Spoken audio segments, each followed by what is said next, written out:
السلام علیکم ورحمۃ اللہ تعالی وبرکاتہ۔ الحمدللہ رب العالمین،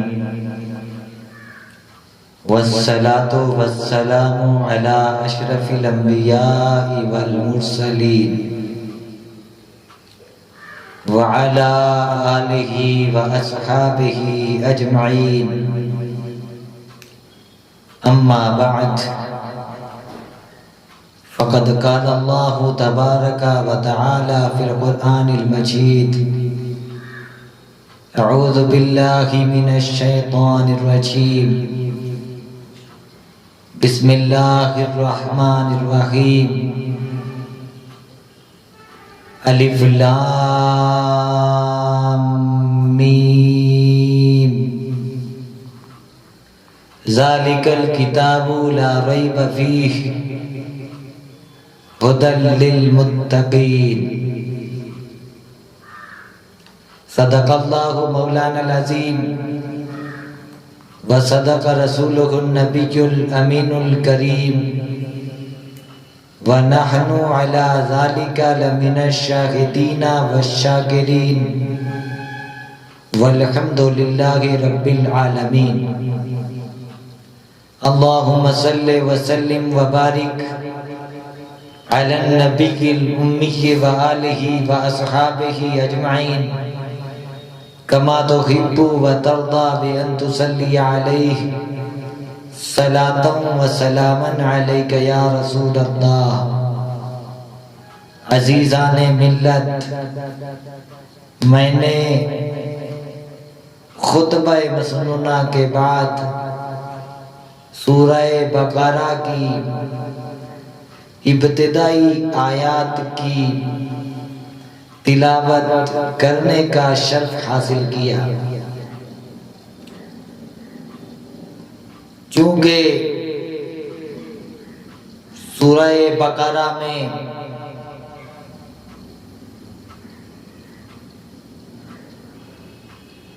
کئی اہم امور کا ذکر کیا گیا،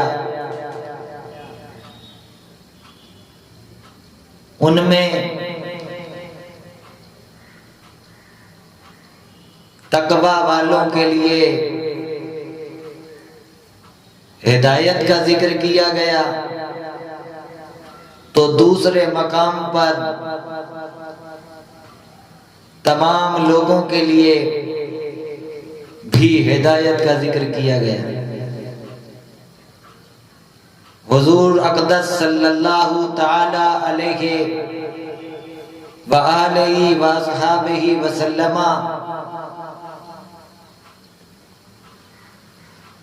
کی چاہت پر تحویل قبلہ کا حکم بھی اسی سورہ میں دیا گیا۔ موت کے بعد زندہ ہونے کی مثال کے طور پر سیدنا عزیر علیہ السلام کا ذکر جمیل بھی اس سورہ میں کیا گیا، تو قدرت کی نشانیوں کے طور پر سیدنا ابراہیم علیہ السلام کو 4 پرندوں کے زندہ ہونے کا مظاہرہ بھی کروایا گیا، اور اس کے بقرہ رکھنے کی وجہ بھی یہی ہے کہ بقرہ کا معنی ہوتا ہے گائے، چونکہ اس میں بنی اسرائیل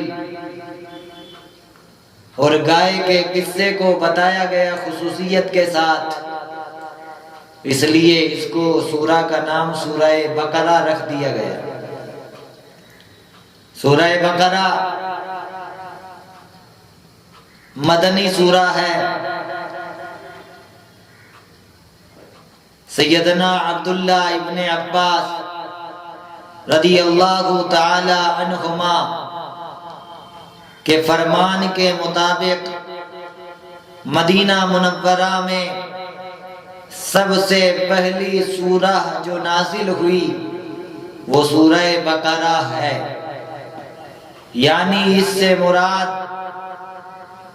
جس سورہ کی آیات سب سے پہلے نازل ہوئی وہ سورہ بقرہ ہے۔ سورہ بقرہ کے فضائل بے شمار ہیں۔ اللہ کے پیارے نبی صلی اللہ تعالی علیہ وسلم ارشاد فرماتے ہیں کہ قرآن پاک کی تلاوت کیا کرو، کیونکہ قرآن پاک اپنے تلاوت کرنے والوں کی بروز محشر شفاعت کرے گا۔ اور 2 روشن سورتوں کو پڑھا کرو، یعنی 2 روشن سورتیں سورہ بقرہ اور سورہ آل عمران کو پڑھا کرو، کیونکہ یہ دونوں قیامت کے دن اس طرح آئیں گی جس طرح 2 بادل ہو یا 2 سائبان ہو یا 2 اڑتے ہوئے پرندوں کی قطاریں ہوں، اور یہ دونوں صورتیں اپنے پڑھنے والوں کی شفاعت کریں گی۔ سورہ بقرہ پڑھنے کی اور ترغیب دلائی گئی کہ سورہ بقرہ پڑھا کرو، کیونکہ اس کو پڑھتے رہنے میں برکت ہے اور نہ پڑھنے میں حسرت ہے، اور جادوگر اس کا مقابلہ نہیں کر پائیں گے۔ دوسرے مقام پر آقا و مولا صلی اللہ تعالی علیہ وسلم ارشاد فرماتے ہیں اپنے گھروں کو قبرستان نہ بناؤ، یعنی اپنے گھروں میں عبادت کیا کرو، اور شیطان اس گھر سے بھاگتا ہے جس گھر میں سورہ بقرہ شریف کی تلاوت کی جاتی ہے۔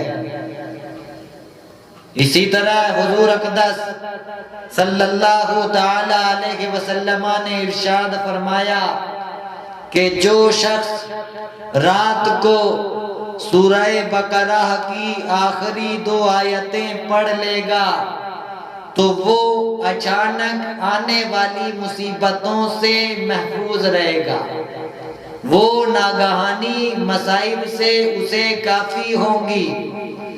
اور آقا و مولا صلی اللہ تعالی علیہ وسلم ارشاد فرماتے ہیں ہر چیز کی ایک بلندی ہے، اور قرآن کی بلندی سورہ بقرہ ہے، اور اس میں ایک آیت ہے جو قرآن کی تمام آیتوں کی سردار ہے، اور وہ آیت الکرسی ہے۔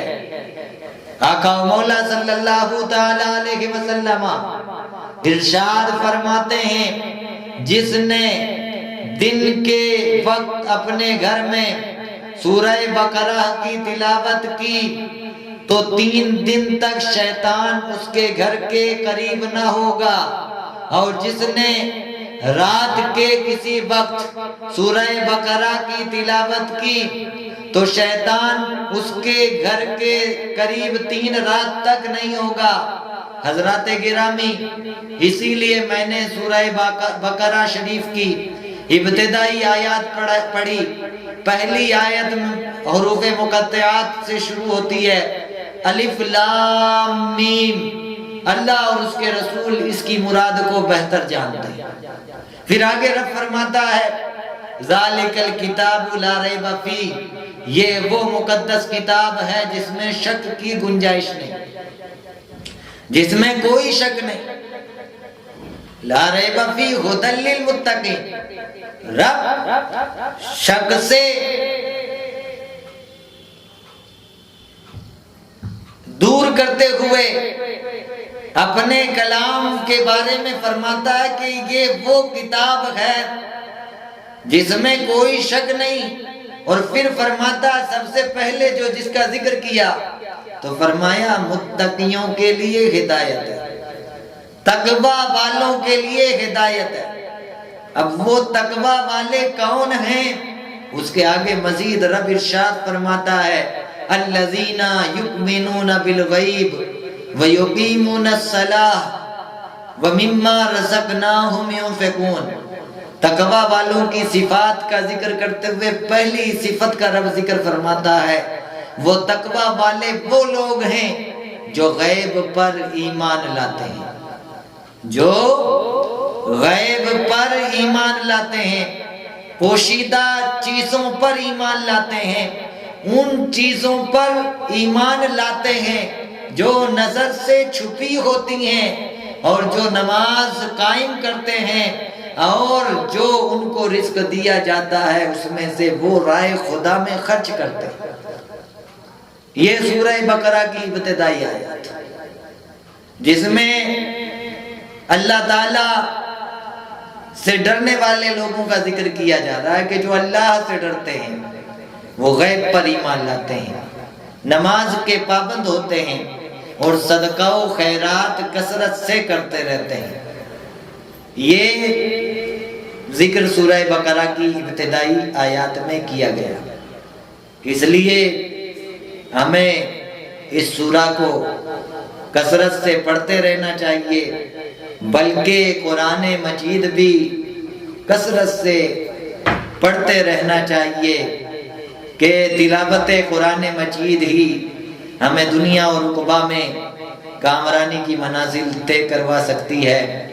آج ہم اور آپ قرآن مجید رکھتے تو ہیں سب، لیکن اس کو طاق کی زینت بنا کر کے رکھ دیتے ہیں، اور کوئی ہمارا عزیز انتقال بھی کر جاتا ہے تو ہم ایک قرآن شریف کی پیٹی مختلف پارہ جات کی کسی امام صاحب کے حوالے کر دیتے ہیں یا مسجد میں رکھ کر کے آ جاتے ہیں، اسے اپنی بخشش کا ذریعہ سمجھتے ہیں۔